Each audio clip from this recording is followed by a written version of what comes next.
Hello there fellow humans and welcome to this video, and today I want to talk about the Emil 1951 on my NA account here because I don't have it on EU and there is simply no reason to do that. Also, I'm very busy right now, so this is going to be a 4-in-1 tank review basically, also including the T-44-85 and the Invisible Managed bundle at the end of the video. But first we're going to start off with the Emil at €22 for this bundle.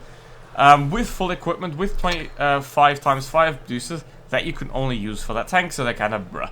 So, you also have credit boosters, which is great, and you also have these free XP boosters as well, which together with these can be very effective for your free XP, obviously because you also get 5x free XP, and then you get your 5x free XP boosted as well.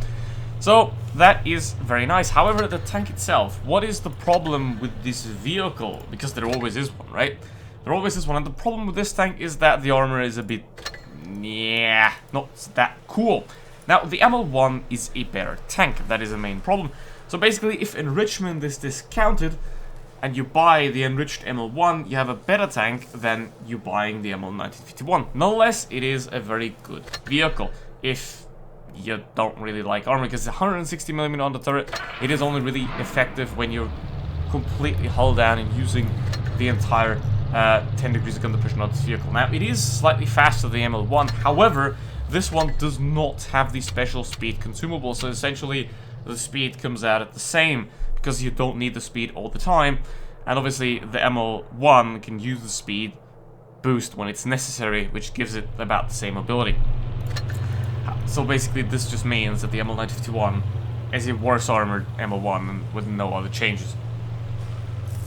So now let's get into the battle, and that immediately presents me with a dilemma, because obviously talking and playing is harder than just playing.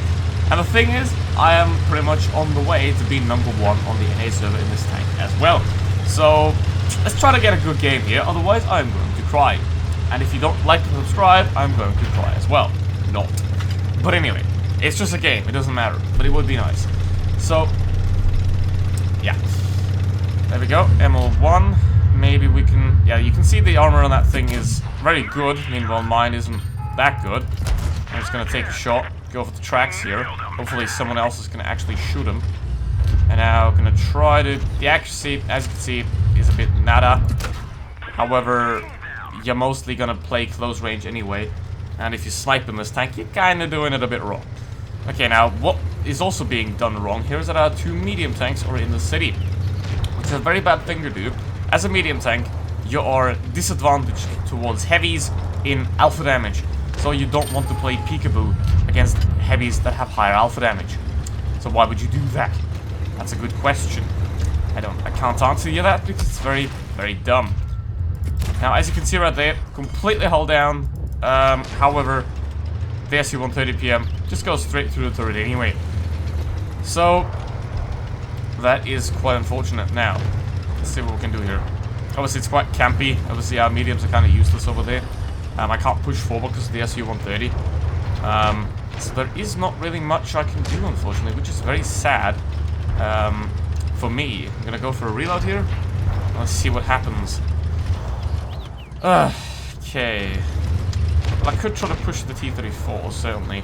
But then again, the line of sight is open, so I'm probably going to take another shot from the SU-130, which wouldn't be that good. Unless he's like sitting behind the rock and doesn't have a direct angle, which I think he has. Yeah, there we go. Okay, the M41's down there as well, and now we're going to have to unload this clip. Obviously the goal is to have 4 clips into the enemy, and there is 1.5. That isn't very effective. Okay, the SU-130 is over there now, this doesn't matter anyway. So that is not too bad, but obviously I'm on 630 hit points, which is not great. And now we're gonna reload. Not gonna get anything on the AMX. I'm gonna try to do, oh, yeah, boy. There he is. There he is, right there. Try to move, never mind. See if we can track him. Nope, not quite. HE would be quite ineffective there because of the possibilities that we miss. There's 2,000 damage, which is quite alright. Okay, 4 versus 4. Well, 4 versus 3 rather. And now I'm with the Charioteer and the T4 Lightweight here. Okay, let's see what we can do. Now you can kind of see what this tank is good at, you know, just hull down positional play. You know, move to position, clip, move to a different position, clip again. That's what this tank is the most effective at, and that was what I definitely recommend playing it like as well. Yes. Also, don't forget to learn that trick.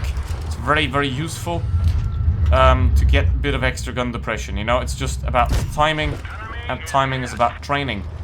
Okay, now, lightweight, please don't throw yourself away. You're gonna get clipped by an Emil there. Yes, he is indeed throwing himself away.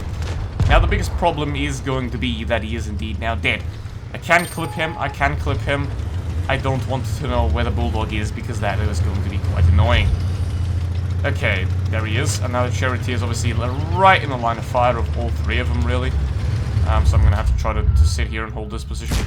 Because obviously, what you don't want to do in a 1vx situation is push in. That is the worst thing you can do. Because if you push in a 1vx situation, you're just going to basically give up everything. Which isn't very good. Okay, premium ammo through the Emil's turret, and that's 3.3k, which is an okay result. I'll take it. Obviously, I won't have time to reload here because the Charity is going to jump on me. But that's quite a decent result nonetheless, and I hope we can get a better one in the next game. So now let's get into the second battle here, and let's hope we can get a better one. They have 3 tank destroyers, which is not very cool because they're going to go straight through the turret. Basically, especially the RC-152, that has 286 millimeters of AP penetration, which is just mental. But that thing's going to penetrate everything anyway. So, it is a good tank. That has to be said. It is good, but it is not great or anything like that. So, it is certainly a tier below the MX-M49, the T4A2.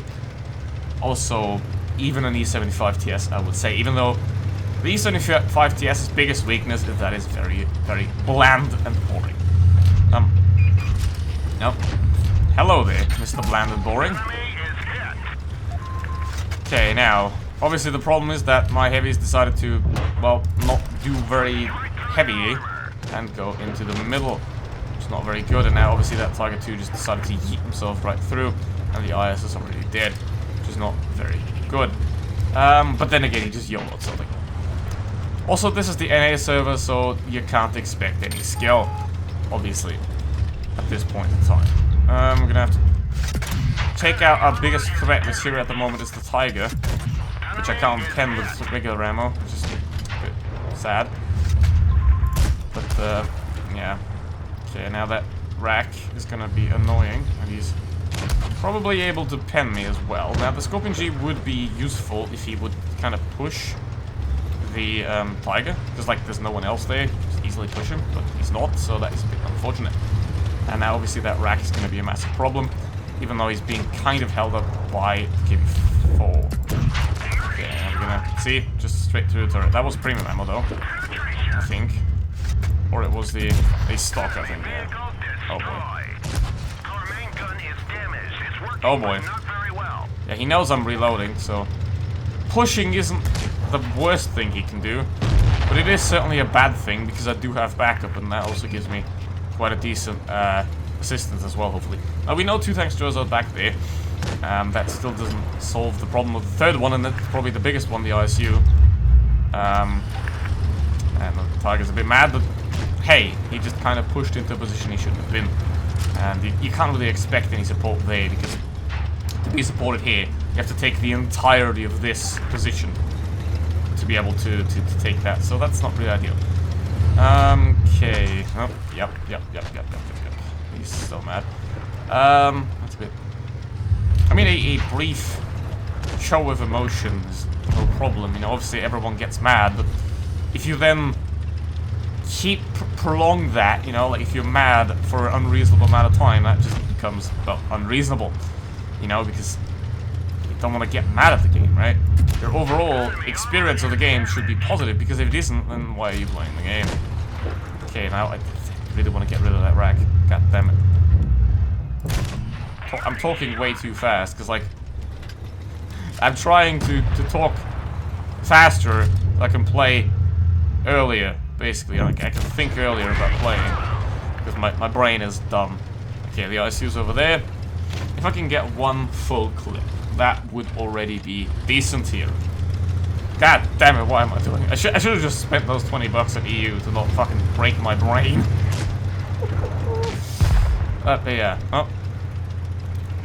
Yeah. Well, now it's a weird situation because the ISU can one-shot me. I can clip him, though, but obviously one shot goes out faster than an entire clip. So I'm gonna try to move over there, up, and maybe even to their spawn somewhere. Let's see here, gonna hold this angle. Not he's going back, kind of. Into the whole ray now. The Scorpion is probably gonna get yeeted, unfortunately, here. That would be not very good. No, Scorpion. No, no, no. Okay, not yeeted yet. That's good. Hold the angle. There we go. Okay, you screwed up.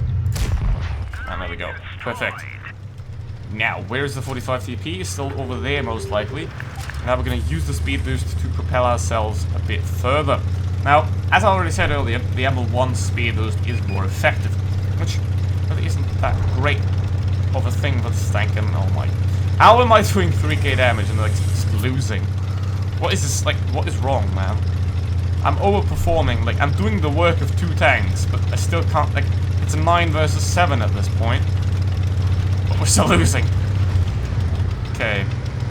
Obviously the whole race is going to be a massive problem, because you can pen me and the Scorpion G isn't really helping by just using a paper tank and, yeah, kind of throwing it away. And yeah, there's the whole read. And now I'm a one-shot. And I don't know the penetration of that thing. I don't even know any of the stats of that thing. So, yeah, and now it's a 1v2. 3.5k damage, everyone is a one-shot, which means I have to win 2 aim duels, basically. I'm gonna have to get out of here, ideally. And it's 1 minute 30 seconds, so I would rather draw than lose. Which means I'm gonna go up there and see what happens. It's gonna be quite a long video with this, with how long this game's gonna be. God damn it. It'll take like a year to upload. My internet's horrible, so, I don't know. Also, by the way, if you made it to this point in the video, thank you very much. Also, there are going to be tank giveaways very soon.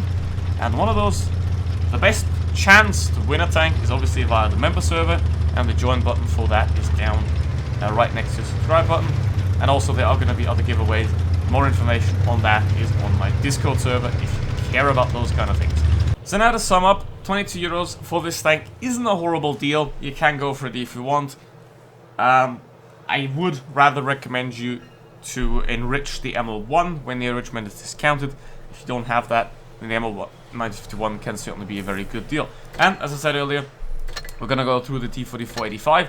I personally don't have this thing, so I'm not gonna say too much about it. However, for 8 bucks, if you are looking for a decent tier 7 medium tank, that it can certainly be worth it, because while it's not an amazing tank, it is certainly a decent option at tier 7.